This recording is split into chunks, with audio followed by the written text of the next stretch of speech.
Hello, Symposiast. I'm Dr. Angela Puca, Religious Studies PhD, and this is your online resource for the academic study of magic, esotericism, paganism, shamanism, and all things occult. Today, we introduce Gurdjieff and Fourth Way. This is meant to be an introductory episode, which will be followed by more specific ones on the topic, provided you guys leave me a comment letting me know you're interested in knowing more. Before we dive in, a quick thank you for your support. It's your contributions through Patreon, Ko-fi, or YouTube memberships that enables me to offer free, peer-reviewed sourced education on esoteric topics. For details on how to support my project, check out drangelapuca.com and the links below. Subscribe to my newsletter to stay updated on my latest content, bypassing unpredictable social media algorithms. Thanks to everyone who supports academic esoteric literacy. Your involvement is invaluable. Now, let's get started with today's discussion.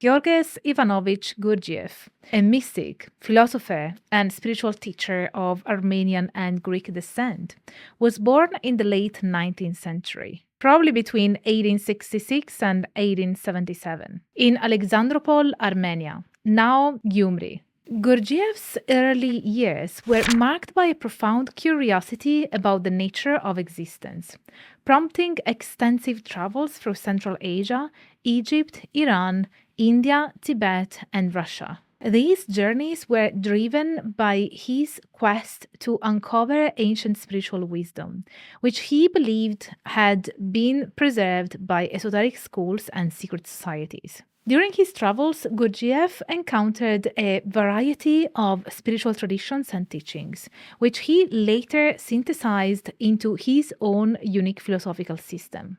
This system, which he referred to as the Fourth Way, eschews the traditional ascetic disciplines of a monk, the fakir, and the yogi, proposing instead a path that integrates spiritual growth with ordinary life. Upon his return to Russia in the early 20th century, Gurdjieff began attracting followers, including notable intellectuals like P.D. Uspensky and Thomas de Hartmann.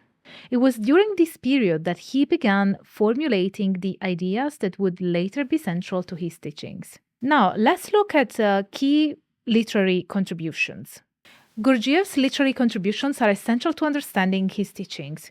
His writings are complex, often encoded with multiple layers of meaning, challenging the reader to engage deeply and critically. Key texts include Beelzebub's Tales to His Grandson. This is considered Gurdjieff's magnum opus. This extensive series of allegories frames profound teachings as stories told by Beelzebub to his grandson. The tales explore human life and the cosmos, critiquing human behaviors and societal norms while conveying deeper spiritual truths. Then we have Meetings with Remarkable Men. This book is ostensibly autobiographical, recounting Gurdjieff's encounters with various significant figures during his early travels.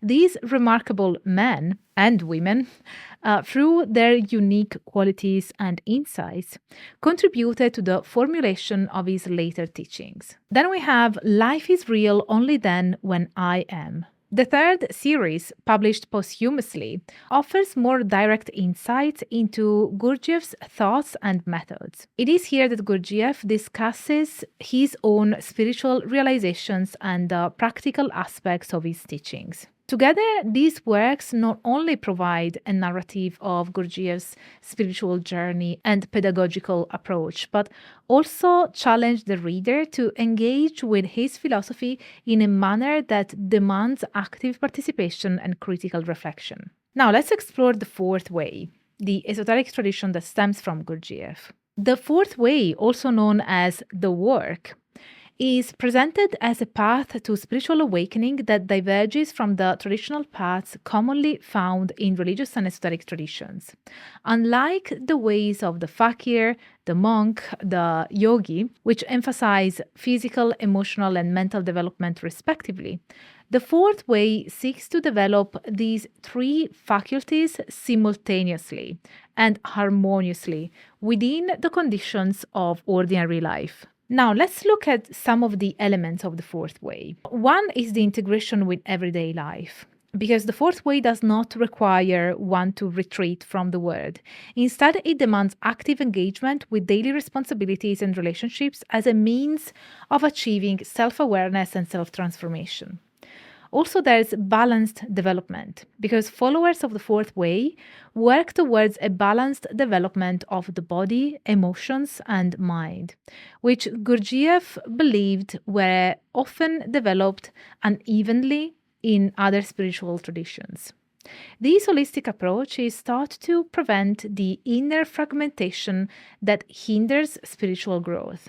Another important aspect of the fourth way is self remembering. The concept of self remembering is central here. It is the ongoing attempt to maintain an awareness of one's own presence and existence, a form of mindfulness that encompasses a conscious awareness of both one's physical state and mental processes. This practice is intended to counteract the mechanical nature of habitual actions and thoughts, leading to greater mindfulness and freedom from unconscious impulses. Now, let's look at Gurdjieff's cosmology. Gurdjieff's cosmological framework describes the universe as a hierarchy, extending from the absolute down to the level of the moon, which he refers to as the ray of creation. Each level of this hierarchy is governed by specific laws, and humanity's place within this schema is seen as both a product and a participant of cosmic laws. Fundamental to Gurdjieff's view of the cosmos is the law of three, which states that every phenomenon arises from three independent forces: affirming, denying, and reconciling. This triadic principle is key to understanding how change occurs both in the universe and within oneself. Gurdjieff introduced a variety of practical exercises and activities, which he collectively termed the work. These practices are intended to disrupt mechanical living patterns and enhance the practitioner's capacity for self-observation and intentional action. Another important aspect of Gurdjieff's practice, beliefs, and philosophy is the importance given to movements and sacred dances. The movements are a series of complex, choreographed dances that Gurdjieff developed, which require great precision and attention. They are intended to bring about a state of inner unity and heightened consciousness through the simultaneous engagement of body, emotions, and intellect. These dances are not merely physical exercises. They serve as teaching tools that mirror larger cosmic laws and principles. Through their exacting nature, participants experience firsthand the necessity of harmonious operation among their physical, emotional, and cognitive faculties. Music also has an esoteric significance for Gurdjieff. Indeed, he also worked with the composer Thomas de Hartmann to create music that complements the movements and serves broader spiritual purposes. This music, often complex and emotionally resonant, is designed to evoke states of contemplation and insight. The music associated with Gurdjieff is not just background or performance art. It is integral to the practice of the movements and is believed to facilitate deeper internal connections and spiritual realizations. Gurdjieff also emphasized the importance of group work as a mirror of one's own behaviors and as a crucible for inner change. Regular group meetings involve discussions, shared tasks, and collective meditations, which are vital for confronting habitual patterns and fostering mutual support and understanding among practitioners. In the group setting, Gurdjieff often took on the role of a spiritual director, challenging and guiding his students through direct confrontation and insightful dialogue. This dynamic is crucial for catalyzing personal transformation and ensuring that students do not merely adopt new ideas superficially, but integrate them deeply. As we delve deeper into Gurdjieff's teachings, it becomes clear that they are permeated with certain key philosophical concepts that underscore his views on human potential and spiritual development. One of these key concepts is the one of sleep and mechanical living. Gurdjieff taught that most humans live their lives in a state of sleep, mechanically reacting to external circumstances without awareness. This sleep denotes a lack of conscious presence and autonomy. So, the aim of the work is to awaken from this sleep, to become conscious of oneself and one's greater potential. This awakening is gradual and requires persistent effort and honest self observation. Gurdjieff introduced the concept of intentional suffering and conscious labor as means to transcend one's mechanical nature. Intentional suffering involves embracing difficult experiences as opportunities for growth, while conscious labor refers to the effort made to act from a state of self-awareness rather than from habit. Gurdjieff's teachings have permeated various aspects of contemporary spiritual movements through the efforts of his notable students, like P.D. Ouspensky, Jean de Salzman, and Thomas de Hartmann. These disciples have been instrumental in perpetuating and expanding upon his work, establishing Gurdjieffian schools and groups that remain active across Europe and North America. His influence is also evident in the integration of his concepts into modern practices that emphasize mindfulness and holistic development. Despite these, Gurdjieff's methods and the secretive nature of his teachings have also drawn criticism, particularly regarding the opaque and hierarchical structures of his groups and the demanding nature of his practices. As we conclude our exploration of Gurdjieff's teachings, we reflect on his life, the development of his fourth way, and his core philosophical and practical teachings. Gurdjieff's methodologies, including the movements, his use of music, and the structured group work, are designed to awaken individuals from the state of sleep,